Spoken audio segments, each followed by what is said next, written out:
Hello everybody, and welcome back to the Super Mario Odyssey playthrough. It is time to enter the Sand Kingdom and see Tostarena. And begin the first power moon of the kingdom, atop the highest tower.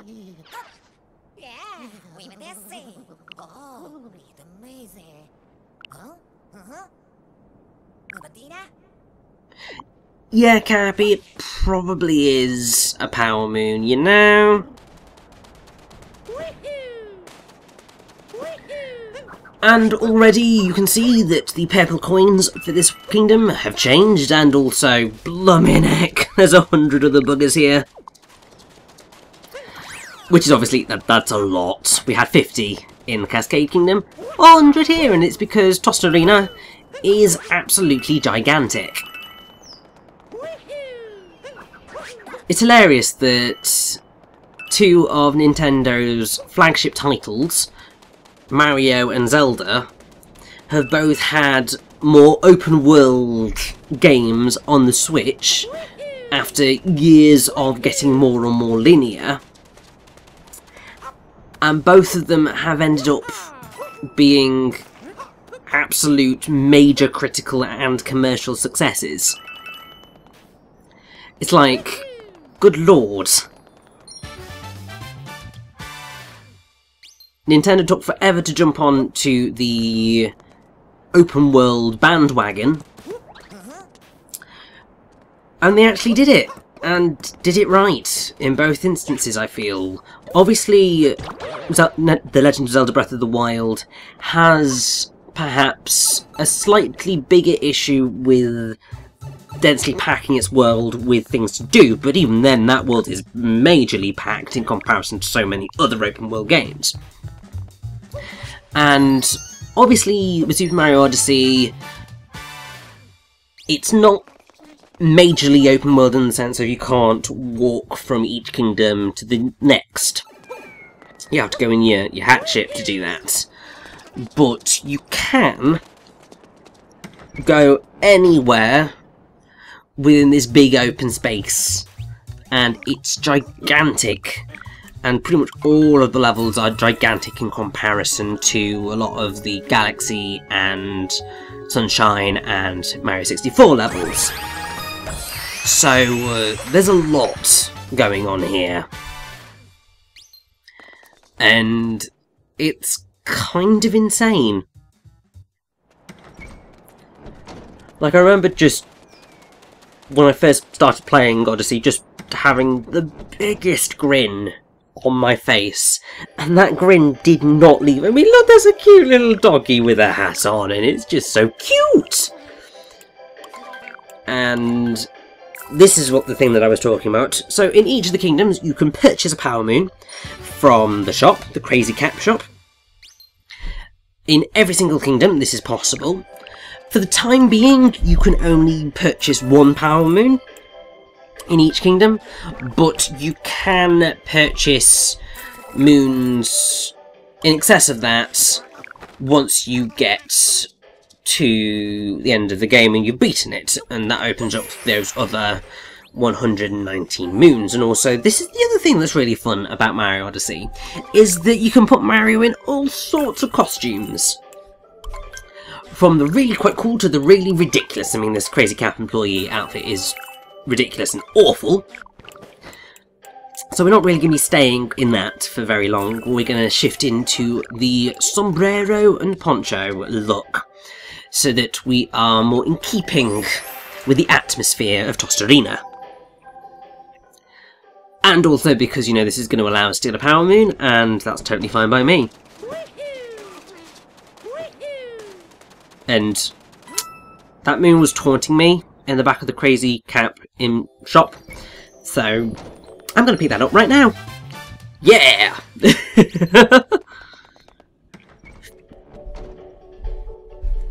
It's one of the things that, well, one of many things that I love about this game is just how open this all is.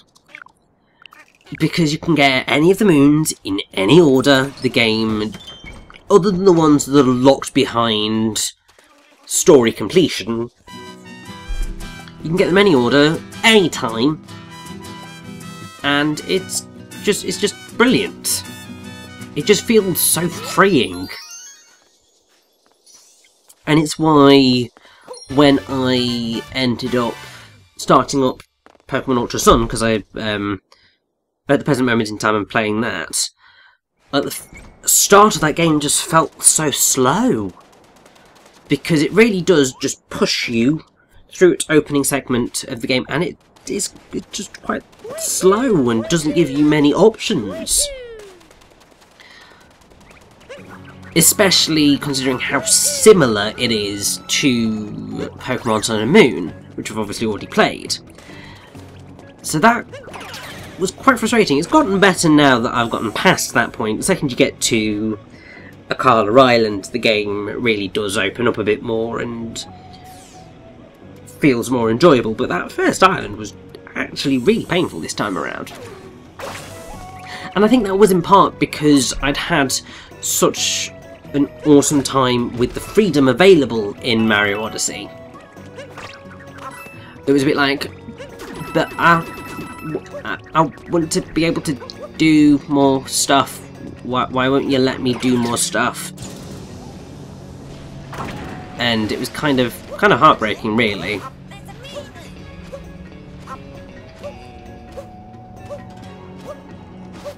Because the other thing that I really like here, I'm just going to be saying lots of, and another thing that I really like in this game throughout this playthrough, it's a thing you're going to have to deal with.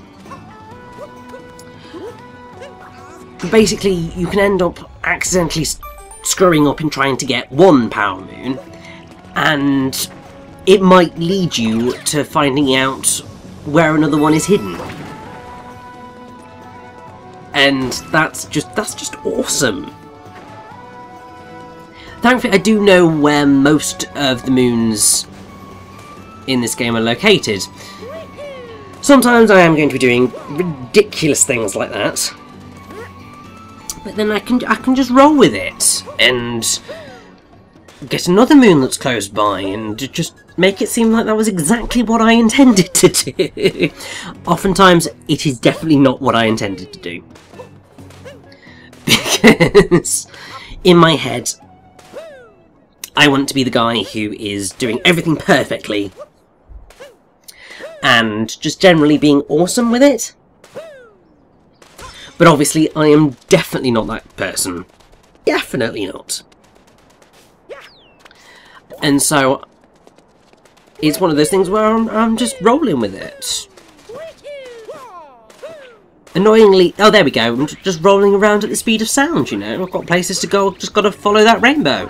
It's kind of hilarious that Mario and Sonic both came out with brand new 3D entries in their respective franchises this year, and Mario introduced a spin dash in a 3D game for the very first time for its franchise, and did it better than Sonic ever has in 3D. And it's just like, ooh, the burn. Because really, Sonic Forces was not good. It wasn't horrendously bad, it was just incredibly mediocre. And that is not what you want to be being when your franchise has been struggling quite a lot for recent memory.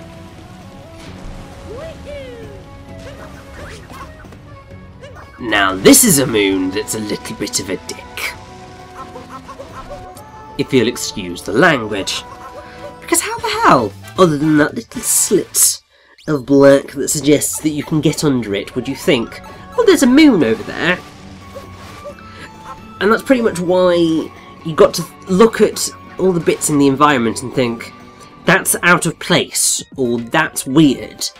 I'm gonna check it out. Because it will lead you to finding all sorts of brilliant stuff.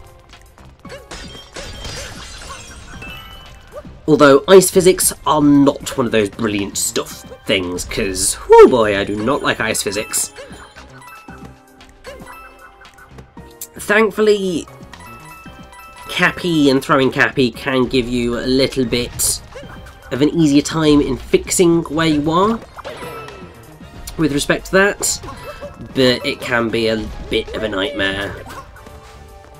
And also one of the things that I am going to be doing quite often is trying to do like a backflip and going in to do a long jump instead. Those, while I would go, it's the controls. It is most of the time just me moving forward when that's not how you do a backflip. But in my defense, it's a very easy thing to accidentally do.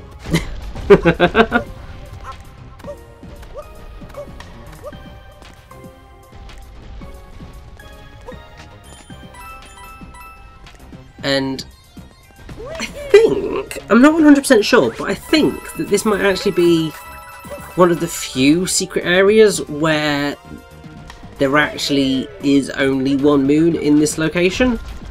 I could be wrong on that fact, and I could be just missing a really easy moon that I will have already gotten because, you know, I have already 100%ed the game.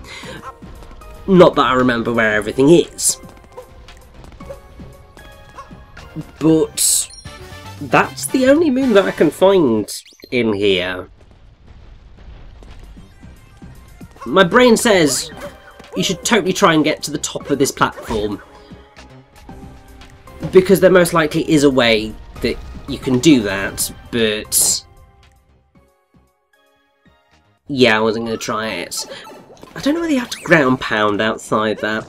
Doesn't really matter in the grand scheme of things, because we're still going to get a ridiculous number of moons. Ridiculous number of moons. And also, that's a lot of coins. Lot of coins. And I like how Cappy tells us this here, even though I've already, you know, used that ability of flying to any checkpoint throughout the level. It's just a brilliant way of fast travelling, especially if you have ended up getting a little bit further away from a location than you had perhaps initially planned to be. Because you got one moon, led to you going to find another moon, led to the next moon, and the moon after that. And next thing you know, you're 7 moons deep, and you're just like, oh, I haven't even, you know, done the moon that it pointed me towards in the first place. I mean, as you can see already, we've nearly gotten enough moons to move on to the next kingdom. I just need another 4. And we're going to be getting a grand total of 2 of those right now, because one of them is located here atop this thing, on top of the stone archway. And one of them obviously we got out of that delightful crate. Or box, or whatever the hell you want to call it. And obviously to get into there, you know, you're supposed to go through the 2D sections, but no. I'm better than that. I can backflip and dive up that sucker. When you're able to pull off moves like that, it's like the best thing ever. Because it took me actually the longest time to figure out how to do the dive onto Cappy. And that was heartbreaking, because I was trying to do a moon that I just couldn't figure out. And I saw a thing doing what I was supposed to do, and I was just like, how on earth do I do that?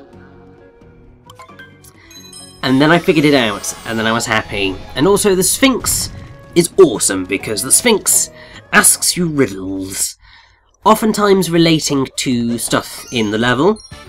So that one was quite an easy one, because obviously it was what's the monster trying to steal from this kingdom, and obviously it is a ring, the binding band, as the game has told us. But also, you can speak to the Sphinx again, and get more questions. Now, actually, at this point in time, you will not know most of these answers. However, I do. Well, that one's quite obviously ice. We've not seen the guy yet, but obviously it's ice. And, I know this answer to be 5, but we have yet to see them, actually. So, technically, at this point in time, we are a guesser, but... I mean, apart from this one. Although I have to say, I really do like Mr. Question Face, Suffix Wizard, and Quiz Kitty. Those are like the best names ever, but obviously it's Sphinx. Of course we got them all right, because every puzzle has an answer.